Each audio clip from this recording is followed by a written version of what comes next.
And we are back. All right, when we left off, the CrossFit Pittsburgh Echo Charles, my man Frayne is back with me today. But so where we left off, and just so you're aware, think we're in a haunted building or anything like that. We've got a couple young ladies downstairs doing some training, so you might hear a little clanging and banging in a a functional fitness kind of way. But anyway, so where we left off, we had just gotten a debrief from the GRS team in Tel Aviv about an attempt that was made on them in July of 2003. And again, like to wrap it up real quick, the irony of it was it didn't prepare us. It didn't tell us anything. I want to say prepared. That's not the case. It didn't tell us anything we didn't know. It confirmed our suspicions. We are time and place predictable, the way we're running these operations. And I think, too, that's probably topic for another longer episode about the bullshit of I don't want to say private security as a rule, but when you have those kind of lucrative government contacts, and I think you kind of pointed this out after we went off the air the last time, when you have lucrative government contracts, you got to keep the roster full. You have 8 guys to deliver. You will deliver 8 guys, as we talked about a couple episodes prior. And I don't disrespect the person. I don't. This guy, Mike, was probably a good guy. But I know a lot of good guys I wouldn't go to war with. I just wouldn't. I'd have a coffee with them maybe. But, loads his magazine backwards. I don't understand in the heat of what moment that could happen. To tell you the truth, what stunned me when I first looked at it, something's not right, and he shows it to me. To be honest, for the first few moments, I didn't know what the hell I was looking at. It was so incongruous. I'm like, and then I realized, I'm like, oh my God, he's actually got the rounds in backwards. I didn't know that was possible, and here I am trying to strip him out. But those are the kind of things, and I as we were off air the last time, and you brought it up, what I was about to say, and we got sidetracked, I remember leadership gave Jim a lot of shit when he made the call. We will not take this guy with us. They gave him a lot of shit. Well, they're expecting 8 people. I don't give a fuck. They're expecting 8. Well, they're going to get 7. Now, you planners, find us number 8. Find us number 8, Expedite, and Vic was the man that they sent out. He got there a little bit after we did, but I'll tell you what, it was worth the wait. He was, I want to say Los Angeles County Sheriff, but prior to that he was a Marine. So, had solid infantry skills, had solid weapons handling skills, and much like, I'm proud to say, like the rest of us, we're like, hey, if there's something I'm not sharp on, we're going to get sharp on it now. Right. Not next time, but today. So it's crazy. But so there we were, right? All of our suspicions, right there. We're like, okay, well, duh, we are time and place predictable. So what they do is they pick the spot, they set up on us, and And just to be specific, this is the incident where the gentlemen are driving up to the house and the gate happened to be closed that day, and then the Correct. IED went off. Yeah. Right. And I was so cool, I guess is the only way I can say it. I don't know, professional. But for Mark and Danny to give the debrief like this, and this is what I'm talking about. This is the caliber of men that I am used to working with. Then you come back to the private sector, and sometimes you fall in with good guys. Other times you get a collection of how did you get here? Why? And again, not to be rude, because I'm very serious about this. I looked at it like, I've got a Tier 1 operator as my first team leader on an overseas contract after 9/11. He could have very easily been like, none of these guys come from a soft background. None of these guys are Tier 1 or soft, let alone Tier 1. And he didn't. His exact words, once he kind of, and he was quiet in a scary way. He's just like taking everything in. With his kind of look, I'm like, oh, hey. But, realizing he was just a lot to digest. And one of the first things he said to all of us in a first private like team meeting with just the four of us, and he was like, listen, he's like, I was surprised that no one else here came from a soft background. And he said, but ultimately, boys, you go to war with what you got. And I will never forget that. You go to war with what you got. And I think the thing that we were always most pleased with was he put faith in us. And we took that into every training evolution, into every mission we ran. And you know, that's the balance. You know, he takes that leap of faith and invests the time and puts in the training, and we delivered. You know, we were receptive to the training, and we did everything, you know, we could possibly do, and became a much better team because of it, I think. But and you know, after that debrief from the GRS guys, I'll tell you, when you do PSD, when you do a protective service package, you know, especially, I mean, anywhere, you know, unless you're doing some dog and pony show with some celebrity at the fucking Grammys or something like that. I mean, you know, I've been down that road in the private sector, and I was, again, fortunate to work for some people who were just awesome. I'll tell you this, and I know I said I don't name names, but I have to in this case. One of my most unexpected assignments in the private sector, pre-9/11, I did an assignment I get a call from the company I work with, and they're like, hey, we've got to send you, and Russ was a good guy, I worked with him a few times. I'm going to send you out to Los Angeles. The tour has already started. You're going to meet them underway. It's for Michael Flatley. And I'm like, like, how many are there? Like, the Michael Flatley, you know, Lord of the Dance. And they're like, yeah. Well, at the time, he was in negotiations to buy another production company. And, you know, just for, sometimes you're an expediter, sometimes there's a need, you know, this and this. But I guess what the production company originally attempted, and I know we're getting sidetracked here, but this is worth telling because he's an awesome, awesome guy. Don't know what I expected. I knew who he was. That's it. Yeah. But at the same time, I think it's just one of those things where you're like, all right on. Well, I guess what happened was the production company that was putting on this particular show that he was touring, that he was in, they decided to save money, and they would hire local security at every venue. Well, what started to happen was, you know, this city, these guys are okay. This city, these guys are idiots. This city, these guys are inappropriate. Now, picture this. You've got a cast of, I wouldn't guess, dozens of young men and women. Quick costume changes backstage. It's like a beehive of activity. One, you need to stay sharp. Two, you need to do what you're there to do and watch who you're there to watch, and make sure with all that, it'd be so easy to slip in, right, undetected with all of this activity. So watch your principal, watch the exits, watch for the anomalies. You're surrounded by beautiful women who are doing quick costume changes. Act like a gentleman, for fuck's sake. You know, and I guess that was the tipping point where, and that's one thing I learned about Michael very, very quickly. He's a gentleman, and he won't tolerate any less, right? So one thing and another, I guess they were at one venue, and they hired these essentially like, not, and he didn't, but production. These guys were like nothing more than, you know, bouncers, right, you know? Right. And they're like, oh, that was it. Like the next day, I think that night the phone call was made. The next day we were on a plane, but just a good guy, a gentleman through and through. And I think, you know, those are the things that you kind of look at and you go, okay, so whether you're doing you know, executive protection for a celebrity, for a businessman, an executive, something, or you're downrange in a combat zone, one, you are as prepared as you can be. You're looking for the signs, and that's the one thing that I loved about Mark and Danny's debrief. Flat out, Mark is telling this as a seasoned veteran team leader who's done this many, many times, and he was like, this is on me. He was like, every single precursor was there, and I didn't connect the dots fast enough.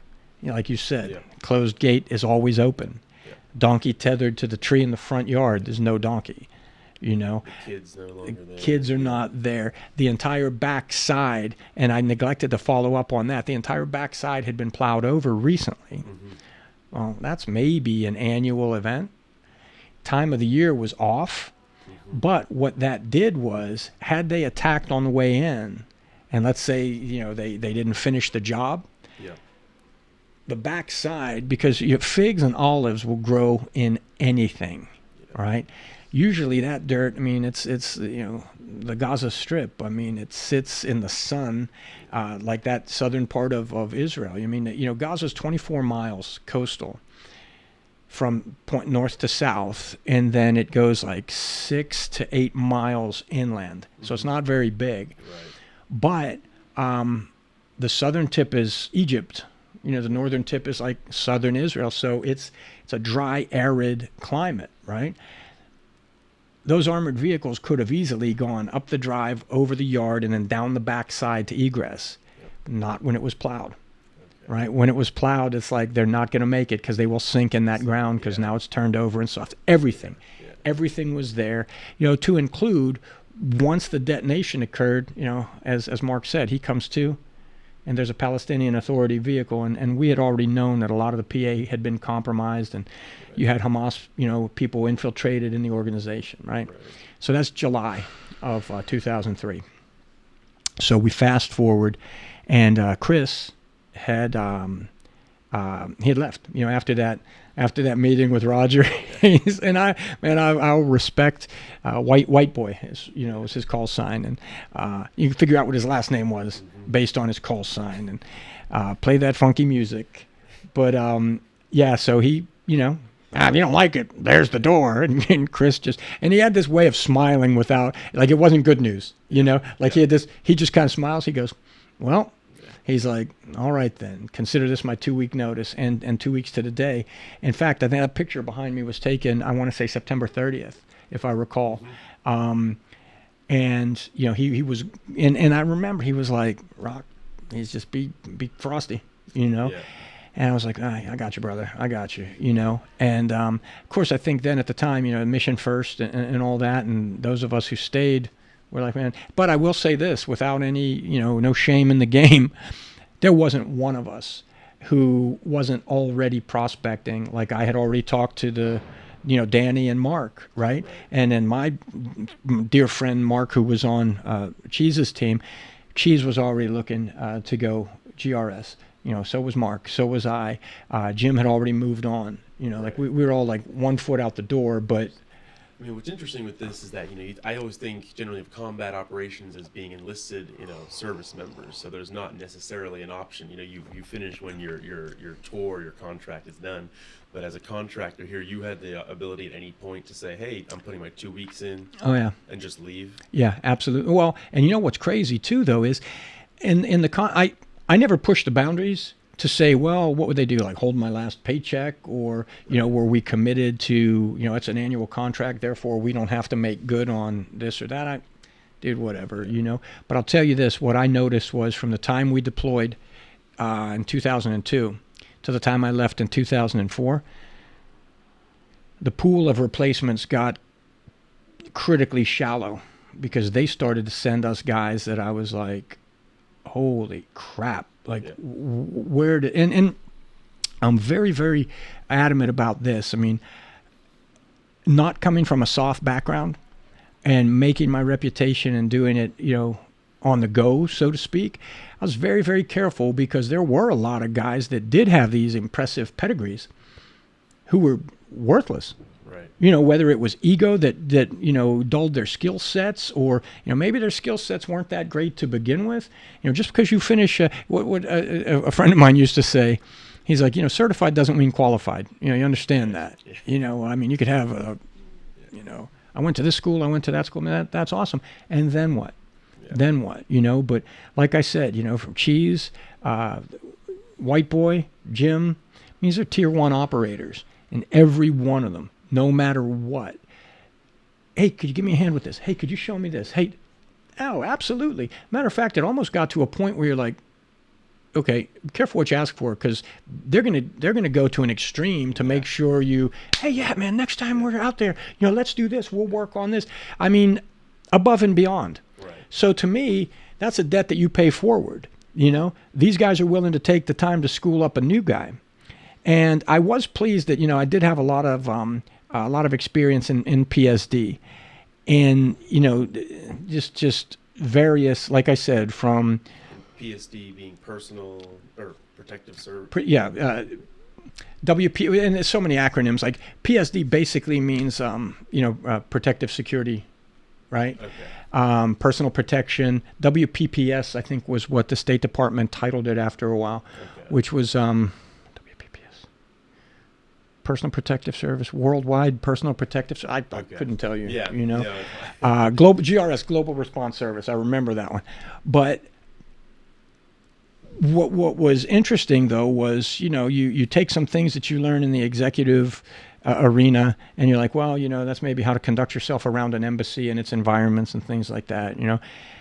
Then you take your hard skill sets, because one of the things too, and I was fortunate to be in the right place at the right time throughout my career to go through these different train ups and these different. It's funny because there was a big contract in Bosnia, Brčko, Herzegovina, that launched prior to 9/11. Some of my good friends from the company I was with went there.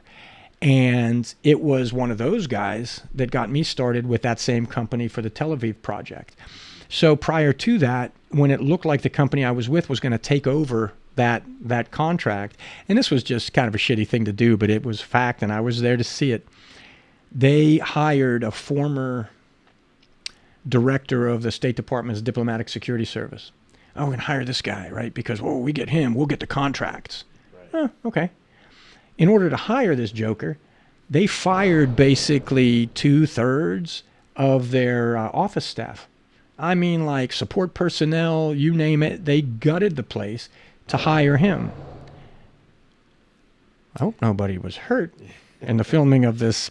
Anyway, didn't get a thing. Yeah. So the expense that they incurred, the lives they impacted by cutting all these other people loose to hire this guy who was supposed to be able to deliver, then they spent a lot of money to put a group of us through a selection process for more like high threat protective operations, which was, man, it was well worth the price of admission. Like, we didn't have to pay for it, but it was crazy. It was fantastic. I mean, vehicles, weapons, you name it, SOPs, medical training, we did it.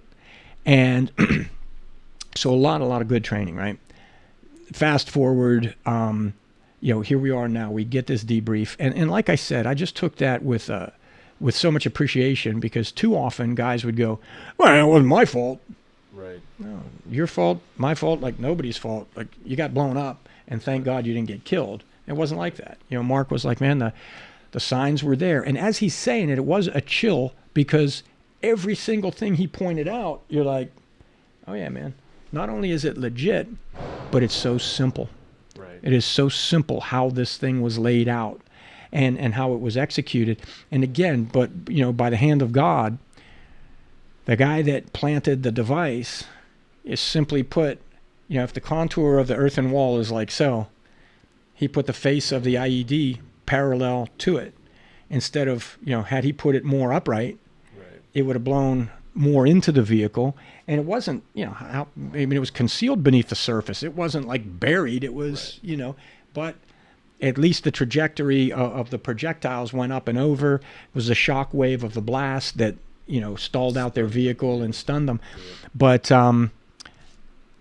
every attempt is practice. And that's just how it is. Every attack is practice. What worked, what didn't work. We do the same things, So now we get to October, and in no specific order, Jim was gone, White Boy left, it moved on to, again, like I told you, and then left with class, man, left with class. And I don't remember who else. Mike, the other Mike that was on our team. So now we got 3 vacancies we have to fill, right? 2 teams of 4. And we've been rolling, like I was Bravo team from the beginning. So it was Jim, Cheese, Mark, and me. Well, now we get 3 out of 8 replacements. So now we got to restructure. So now I get pulled off of Bravo. I go to Alpha team. And I was like, oh, man, take somebody else.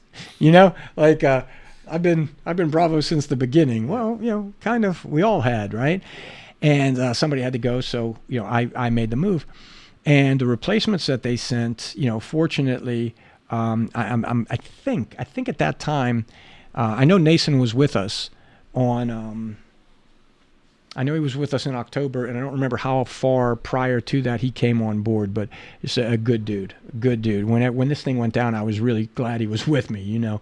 But Vic was team leader of Alpha Team. Cheese was team leader of Bravo. Now, I was Alpha 2. I want to say Nason was with us on Alpha. Yeah, Nason was on Alpha, and so was Kurt. Bravo Team, Cheese was the team leader. Mark was the 2IC, and then we had 2 Marine Recon guys that came over with Nason. So now bear this in mind, okay? Those 3 replacements. One of them is former Army Ranger, current SF dude. The other 2 are Marine Force Recon. These are legitimate dudes, okay? Now, put a pin there because the guys that replaced them, again, like I said, it's a fine line for me. Don't want to criticize because they didn't have the pedigree or the background. Will criticize the fact that you shouldn't have a what the fuck reaction when your replacements show up, you know. But, you know, be as it may. So that's the breakdown of the teams, right? And the way we ran operations from the beginning was very, very, you know, Jim implemented this and it was a solid procedure. You'd have one team, week by week it would go, and one team would be the hot seat team. And if you were the go team, the standby team, the hot seat team, any mission came up, it was yours, even if it was administrative. Hey, we got to drive up to Jerusalem to collect per diem. The hot seat team would take that, you know, and not the whole team, but then it'd be like Jim and okay, and when you were the driver for the week, right? It wasn't like, you know, daily, so to speak.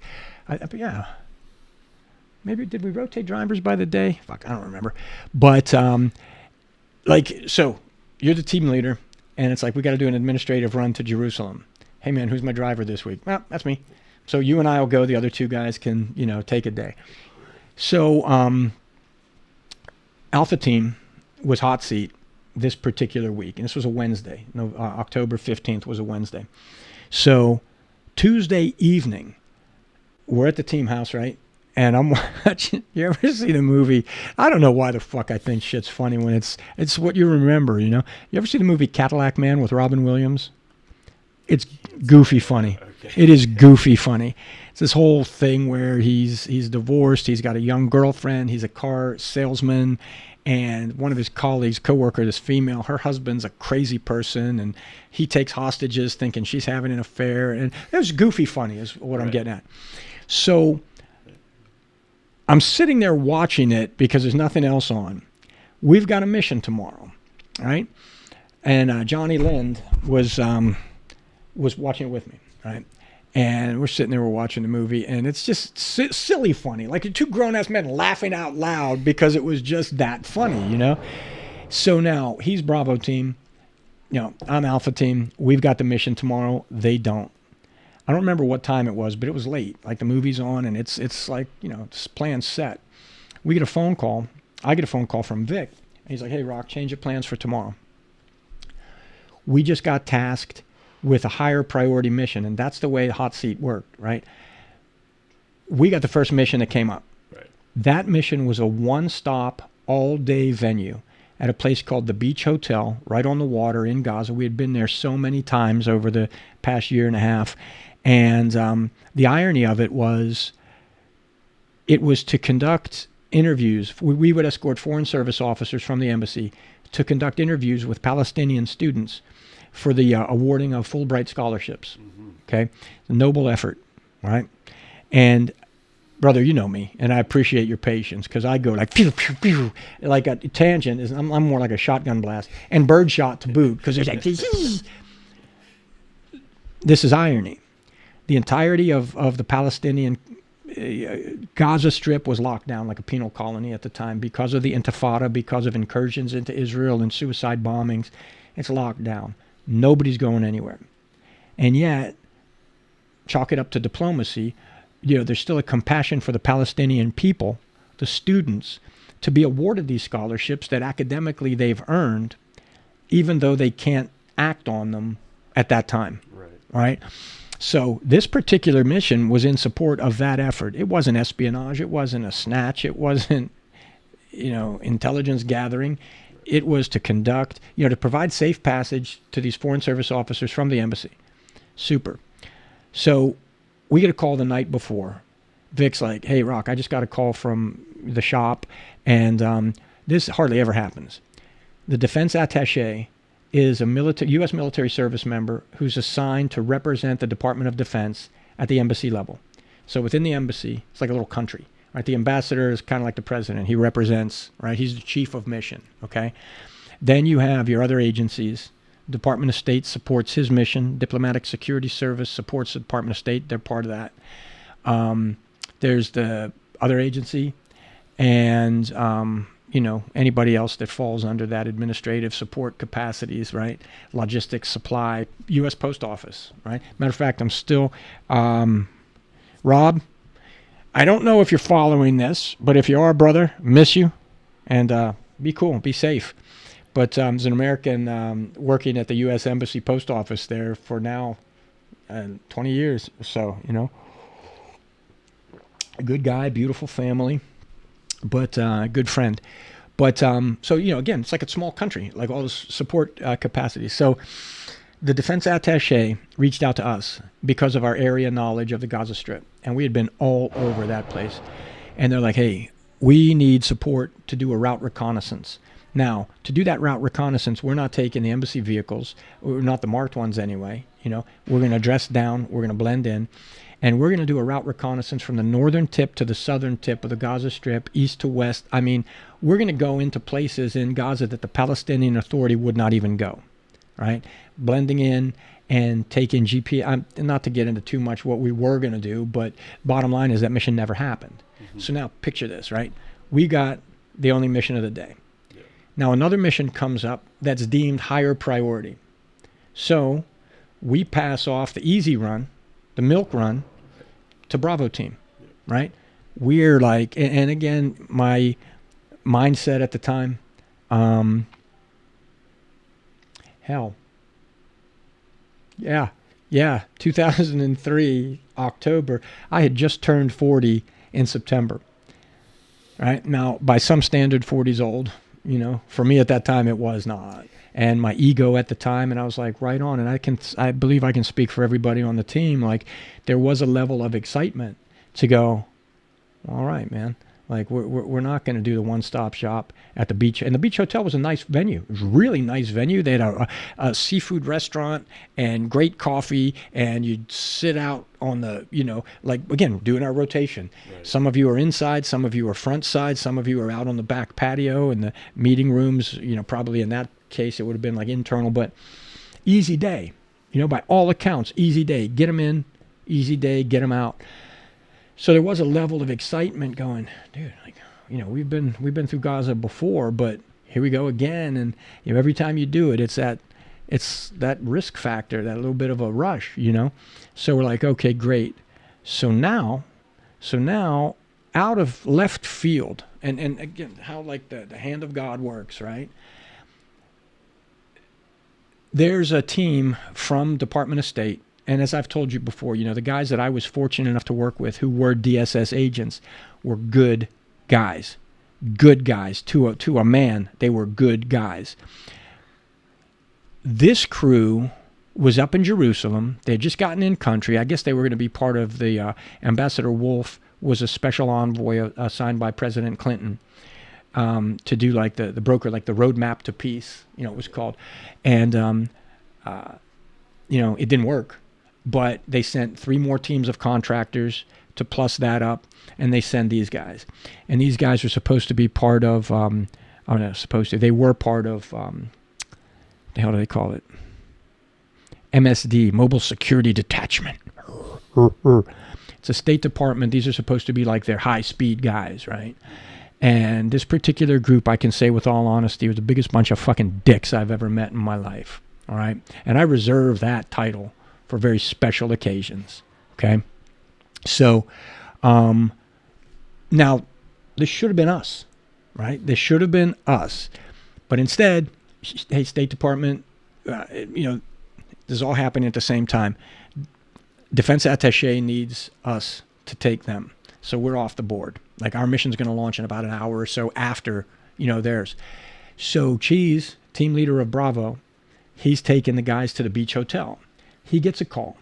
Hey, changing plans. You're taking the beach hotel run. By the way, he gets this call from our people at the embassy in Tel Aviv. By the way, there's an MSD team that's up in Jerusalem that wants a ride with you guys to get familiar with Gaza, right? Now, this is important. In a conventional PSD motorcade, you've got a lead vehicle, you've got the vehicle with the high-value package, then you've got a follow vehicle.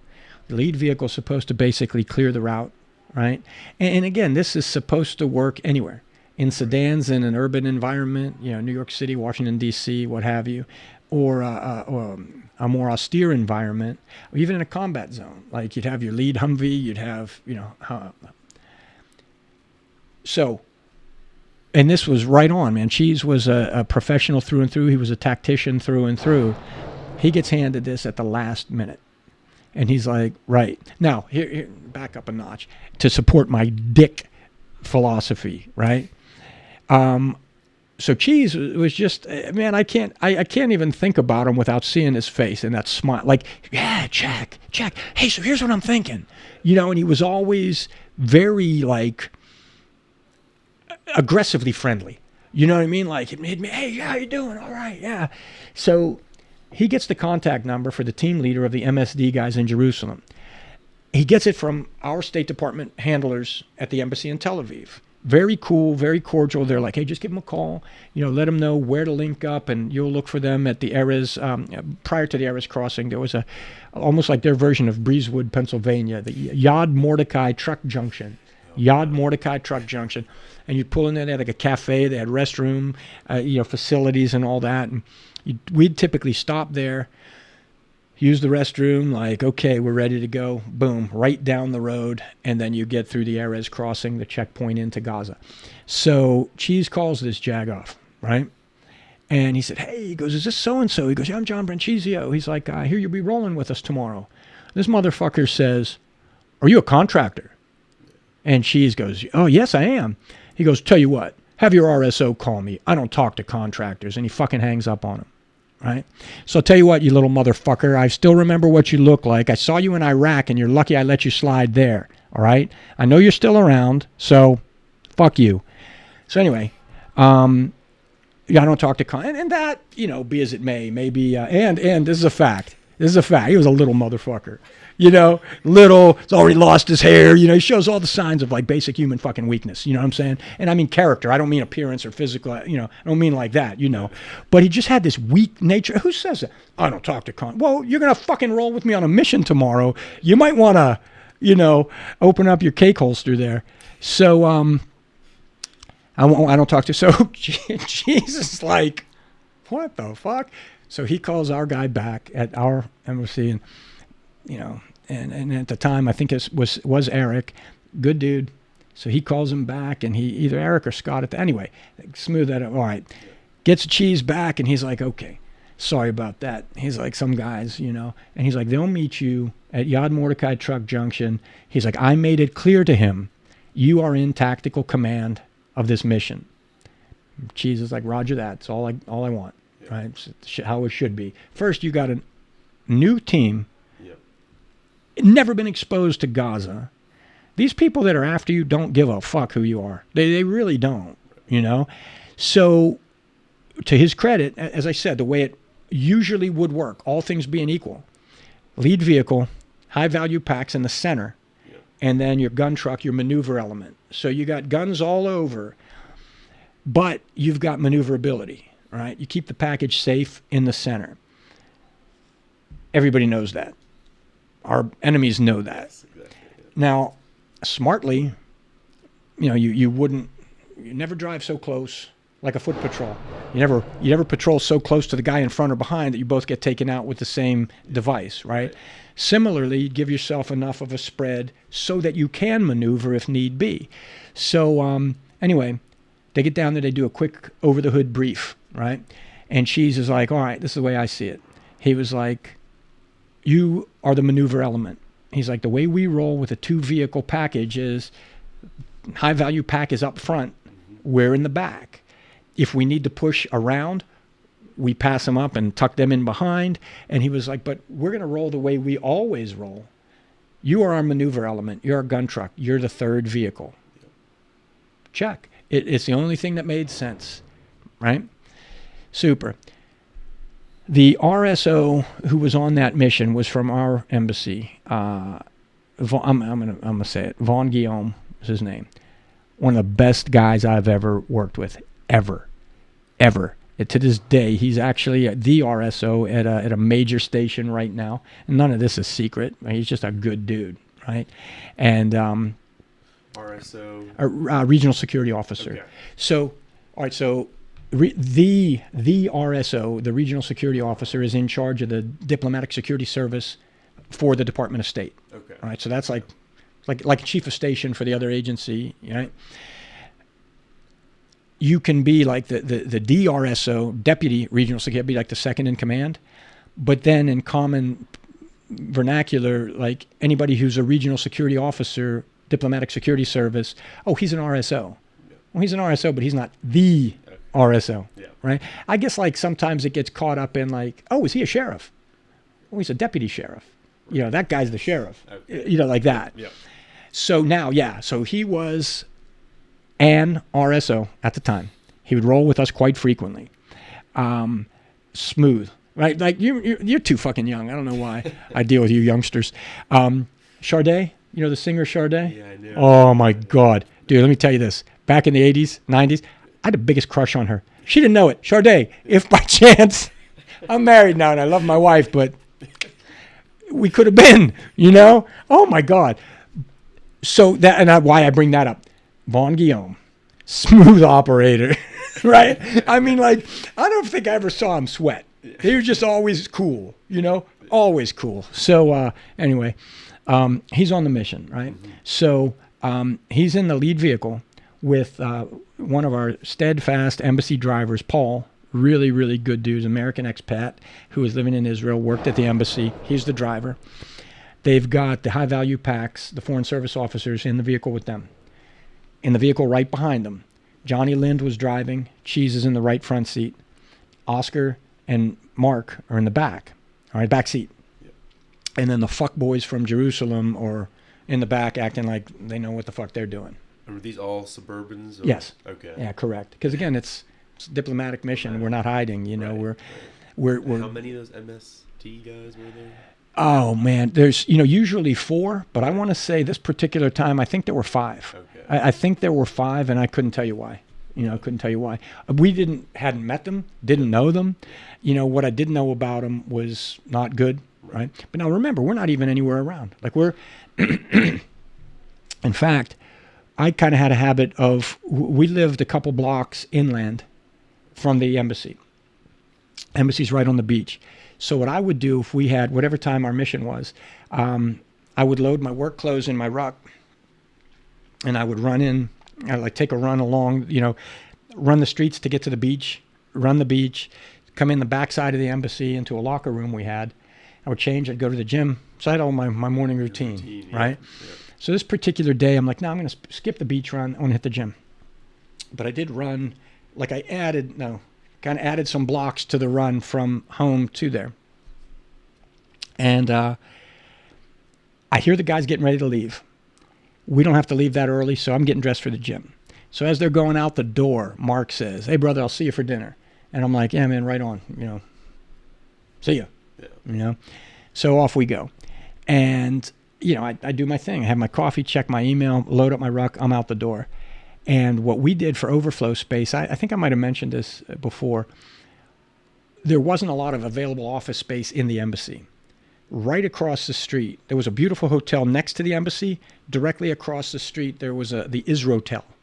And as I remember, it was like these round towers. Really beautiful hotel. We stayed there when we first got in country. Okay. That's the one where, She's looked at me and goes, "Hey, I'll flip you for the couch." Yeah. I'm like, "Hey, look at you. Look at me. I'll sleep on the couch. You're not going to fit, Beautiful hotel. But they had like the ground level was like shops on both sides of this kind of like an atrium throughway.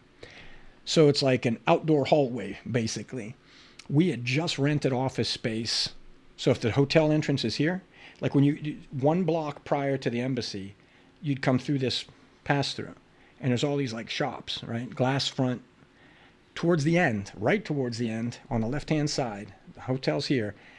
We rented an office space here. Had a first floor, bottom floor, beautiful setup. All glass on the ground level. No blinds. We didn't even have furniture yet, okay? But we all had keys, just in case we needed access to let a delivery man in or whatever, right? So I'll never forget this. We had these little, well, how the fuck I remember this shit, right? Ericsson phones. Ericsson cell phones, right? Yep. So it looked like a little TV remote. Didn't flip, didn't do anything, right? Small. Just the straight, yep. And I had like a pouch on my ruck, like right here, that you pull out your phone. And I shit you not, man. I don't know. I've never told anybody this. I never told anybody this because I thought they'd think I was nuts. But, coincidence, what? I think I know what it was. But I'm running along, and all of a sudden, man, I get this overwhelming, like, I can't even describe the feeling.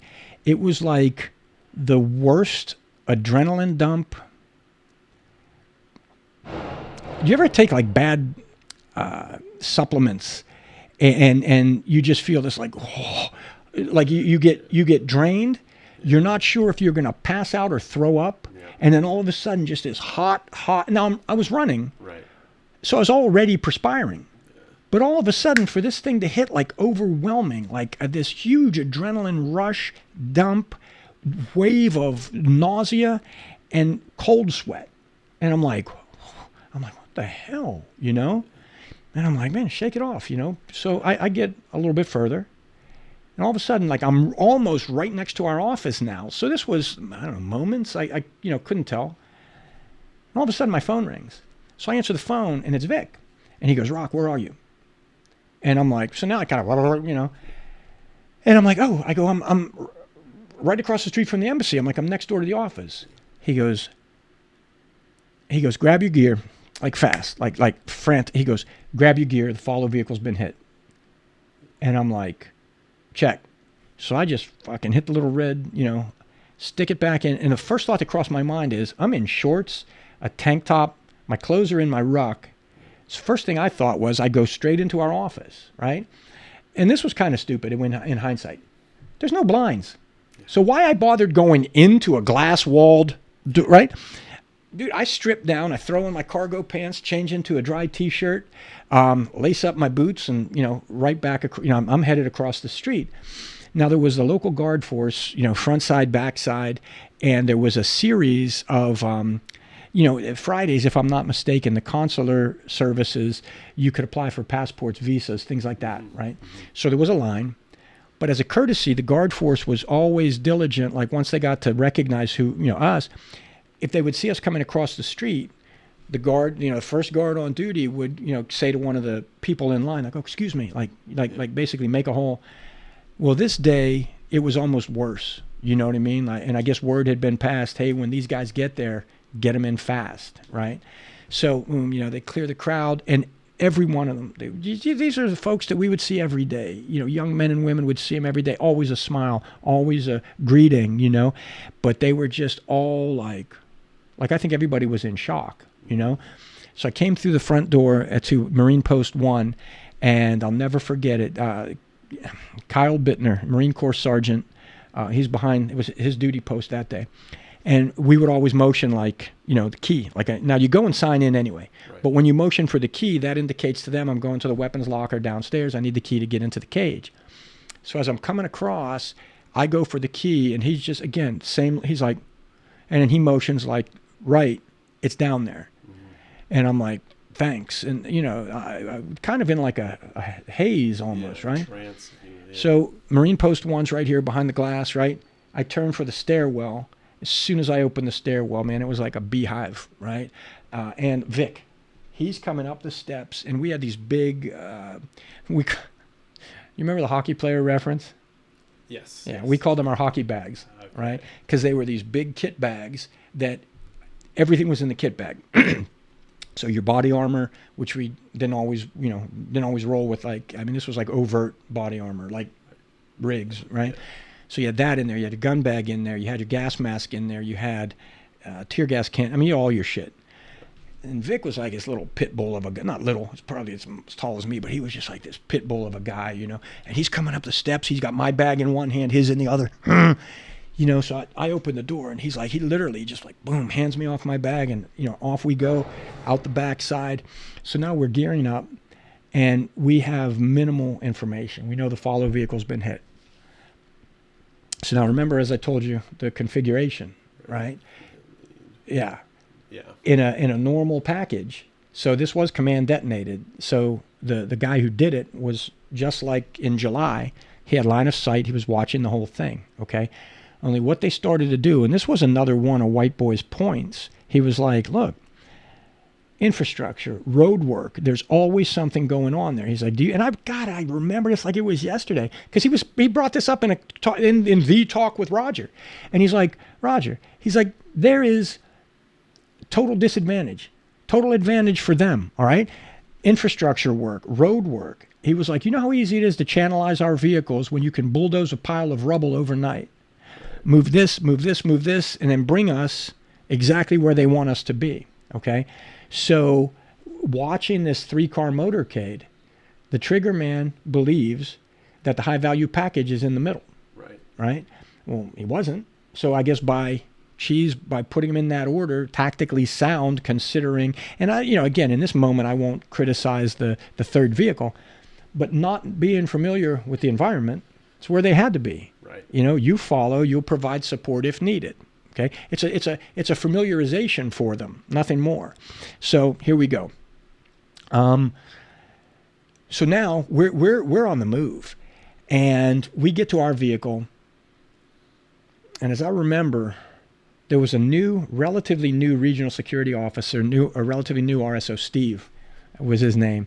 Just the most laid-back guy you'd ever want to meet. I swear, I think he could have probably been on fire, and he'd be like, no, I'm good, man.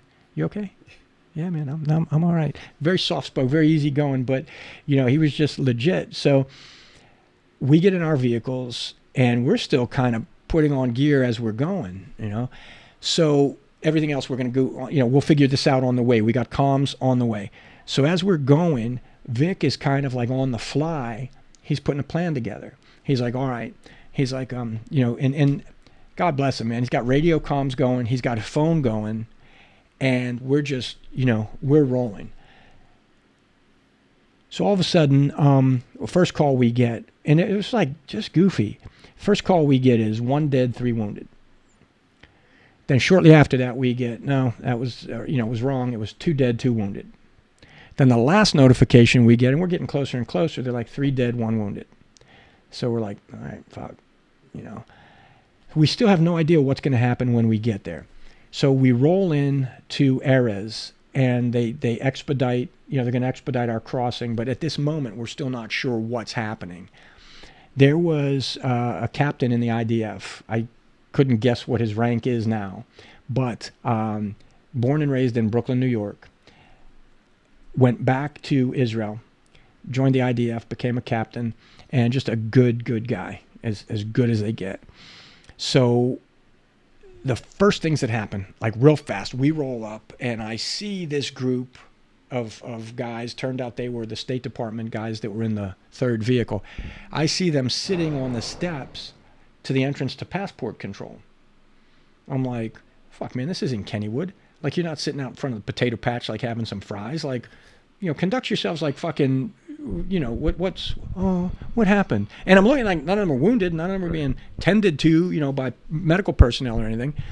It's like, okay, super. So almost immediately we get word that, back up a notch, on the drive down, we get word that there's a crowd already gathering at the attack site. And the crowd's already in the hundreds. Where this was on the road, what had happened was it was an anti-tank mine that Hamas had set in the roadbed, right? And exactly as White Boy predicted, they had started to move piles of road debris to create the need for like a serpentine kind of, one, to slow you down, to channelize you, to plant their device where they know you're going to drive, right? And so where it was, though, there were 2 refugee camps Bet Hanun and Bet Lehiah. One was on water side, one was further inland, but two refugee camps with large populations, military-age males. The attack was basically on the main road into Gaza City, in between those two camps. So what we found out later, what we're doing right now, real time, we roll into the crossing.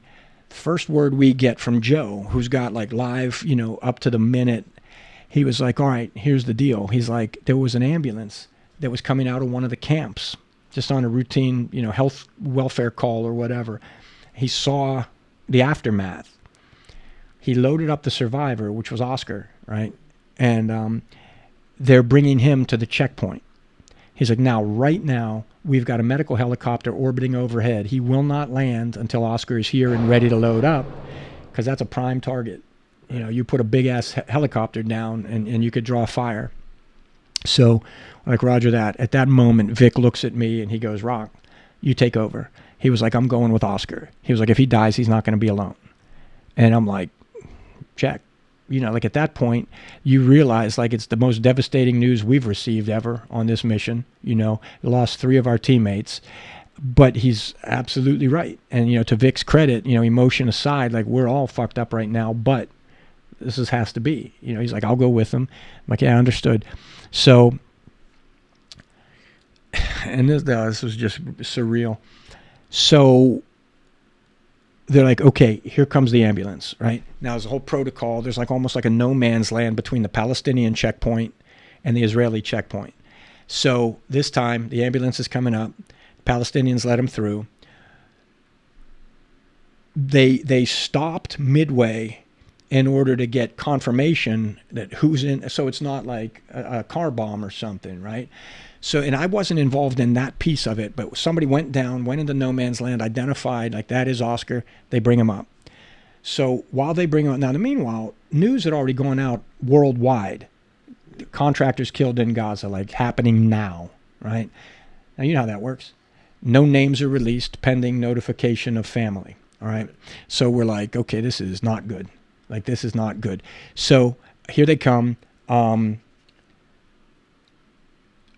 I get up to the ambulance. Vic is like, we're both kind of together, but we're making our way to the ambulance to kind of like clear a path so that they can get him to the helicopter, right? And as the doors are opening, here he comes, right? He's kind of lucid, Oscar, he's a big dude, and he's rolling forward, and all of a sudden, I don't get bumped, I get like shoved. And I turn around, and there's news all over the place, right? So there's this American camera crew, and they're trying to get like the money shot of Oscar coming out of the ambulance. So over my shoulder, I look back and I was like, step back, please, make some room. And I said it polite the first time. Next thing you know, I get shoved harder. So now I turn around and it's a guy with the camera. Like he's got his camera up here and he's like pushing me. So I turn around and I pop him in the solar plexus, And now, all of a sudden, like his producer, reporter, whoever the fuck gets in my face and he goes, don't touch him, he's an American. He like gets right up on me, right? So I don't remember whose vehicle it was. I think it might have been an IDF vehicle. Was kind of like so. Yeah. The guy's between me and it. I push the cameraman. He gets in my face. So I reach up and I grab him by the throat and I drive him back over the hood of the vehicle. And I'm choking him on the hood of this vehicle. And I'm like, I just told him how that wasn't a very nice thing for him to have done, right? So in that moment, this is all over, right? This is all over. Now, segue back to the States, right? My wife is working at a gym that's no longer it doesn't exist anymore. It was right on Penn Avenue. She's in her office at the gym. We're mission oriented right now. We don't think about anything else, but this is what's happening in parallel. My father's at his office. He sees the news. He's like, man, nothing to do now but wait, right? So a friend of the family goes to my mom's house. She goes into my mom and she was like, why do you not have the news on? And my mom's like, oh, I just can't. I can't. She's like, I just can't. So the friend goes over and turns on the news just to try to get something. And by that time, my sister in Ohio calls my mom. And she's like, Mom, Michael's alive. And my mom goes, oh, honey, I hope so. And my sister's like, and why this is funny? It's fucking, you decide. You be the judge. Shortly before that, Tom Cruise made Mission Impossible 2. MI2. Oakley put out a line of glasses at that time. They lasted for about a minute. They weren't really practical. And they weren't really good looking either. That's the thing. They were X-metal, X-frames, X-metal. Okay. So they're the ones that he's wearing in the beginning, the opening credits of Mission Impossible 2. They're like bug-eyed kind of, metal and all this. So I had those, of course. So I'm wearing them. It was those glasses and a glimpse on CNN that my sister's friend, not even my sister's friend's like, oh my God, Lisa, I just saw your brother on the news. And my sister's like, oh my God, what? She's like, no, he's okay, he's okay. She's like, she goes, he was choking a reporter over the hood of a car, right? So my sister's like, oh my God. So my sister calls my mom, hey, Michael's okay. Well, how do you know? Because I saw him on fucking Global News choking a reporter. But I will say this, I don't really have much use for news in instances like that. But I will say this, that footage never showed up again. Never. It aired once, because I looked for it afterwards. I was like, see this video. I'm not sure. But yeah, so, but so what? He deserved it, right? But so that's how my family knew that I was alive, which was great. So then in the meanwhile, boom, they cross-load. And that's the last time I saw Vic for a while. They cross-load Oscar to the helicopter, to an Israeli ambulance, to the landing zone. Helicopter lands, boom, off they go. Next thing you know, it's me. So now, I don't remember how the call went, because I think they couldn't get Vic, so they called me. But I'm on the phone, God, things that shake you to this day. I get a call from the RSO, and he was like, Rocky, need to recover those bodies. He was like, this will not turn into another Mogadishu. And I'll tell you, like, he said it out loud, and in my mind, I was like, okay, well, that's 1 out of 4. Where are the other 3? Because if this ambulance picked them up, it turned out that he did go over the air, and they sent other ambulances. So we had already, like, I had kind of been like in my GPS entering the data for the hospital in Gaza City. Because I'm like, well, if they picked him up by ambulance, they're going to take him to the hospital. It's not going to be long before that crowd finds out where they are. They converge on the hospital, and they're going to try to drag my brothers through the fucking streets. Not going to happen, right?